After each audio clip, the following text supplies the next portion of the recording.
Nouvelle vidéo, cette fois-ci qui va concerner toujours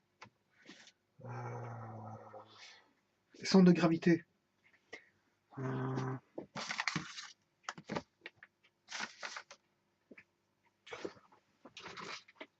Les centres de gravité, mais on va chercher le centre de gravité d'un triangle. Donc A, B, C, je le parcours dans le sens horlogique. Et bien sûr, il est animé, enfin, il est situé dans l'espace, donc en fait, il a un repère X, Y, Z en présence. Donc, autant dire que B a des coordonnées spatiales, X1, enfin, plutôt A, X1, Y1, Z1, B ce sera X2, Y2,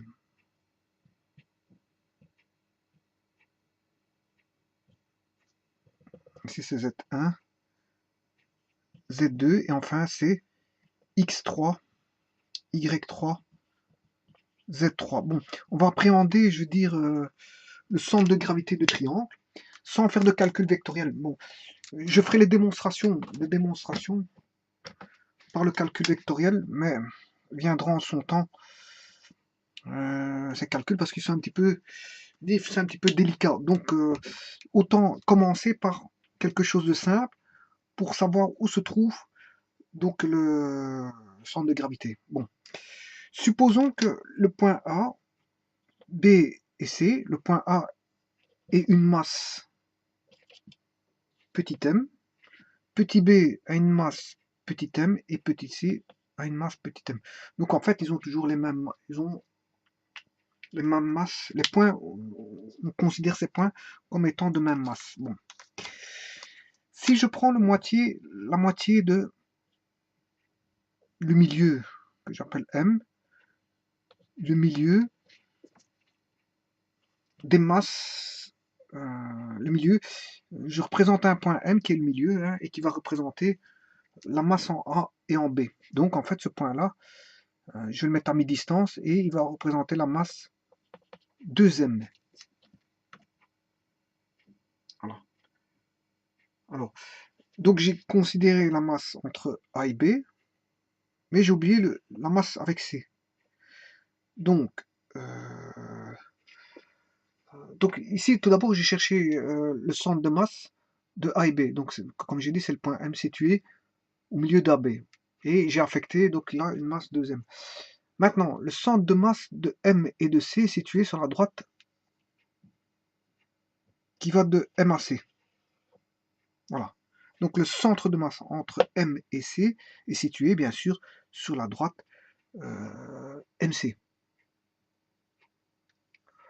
Alors maintenant, comment établir justement, comment trouver ce centre de masse? Ben, il est composé d'autres côtés, et c'est ces autres côtés-là qui vont m'aider.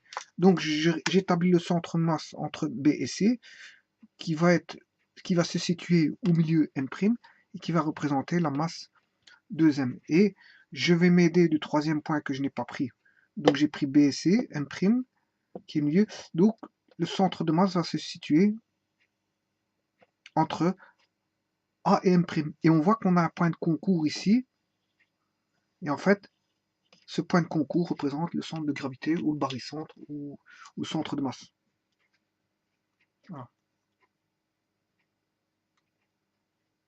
Pourquoi? Parce que le point G se trouve aussi bien sur MC que sur M'A. Donc, et c'est le point de concours qui va donner exactement donc l'intersection de ces deux droites qui va donner exactement le centre de gravité. Donc le barycentre. Maintenant, qu'est-ce que c'est ceci?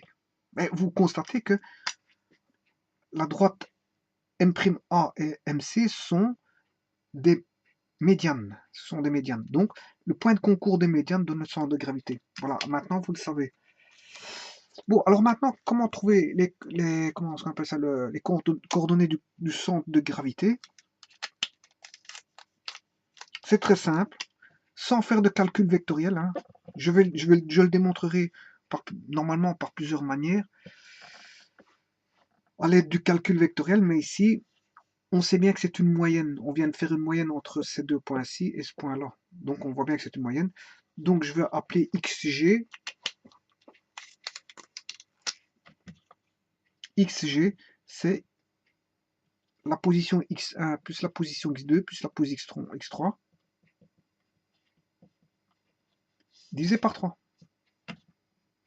Il en sera de même pour YG, c'est Y1 plus Y2 plus Y3 divisé par 3, et ZG est égal à Z1 plus Z2 plus Z3, le tout divisé par 3, c'est juste une moyenne. Voilà. Et ce que j'ai écrit ici,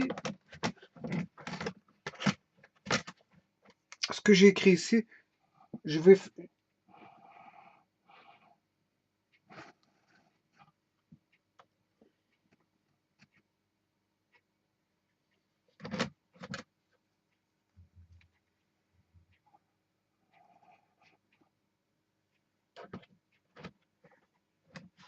Voilà.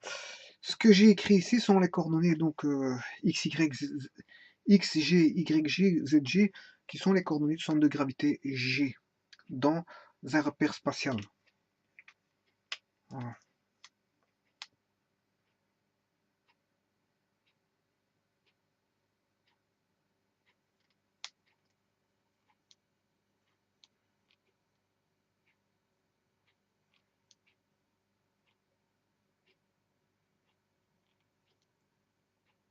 Maintenant, si on est dans le plan, vous comprendrez que il y a juste les Z qui ne sont pas repris. Et si on est dans le plan, c'est X1 plus X2 plus X3 sur 3 et Y1 plus Y2 plus Y3 sur 3 si on est dans un plan. Voilà, donc ici c'est assez simple et on commence à voir déjà. Bon, bien sûr, j'ai pris un triangle homogène. Hein. Vous aurez compris que c'est un triangle homogène hein, pour faire ces calculs-là. Voilà. Donc ici, constitué de même matière, c'est ça que ça veut dire, homogène. Triangle homogène, c'est constitué de même matière partout. Il n'est pas hétérogène en fait. Et donc, on peut déjà voir à ce niveau-ci que vaut le centre de gravité. C'est le point de concours. Tout d'abord, on le trouve grâce au point de concours de médiane. Et il vaut, au niveau des coordonnées, la moyenne des abscisses, s'agissant du XG et du YG, c'est ça la moyenne des ordonnées. Et s'il y a une cote, ben, c'est la moyenne des cotes pour trouver le ZG, si on est dans l'espace. Voilà. Donc ça c'est simple, on peut appréhender déjà de cette manière-là le calcul du centre de gravité d'un triangle au travers des médianes. Donc je ferai la démonstration plus tard concernant la géométrie vectorielle. Voilà, je vous remercie beaucoup.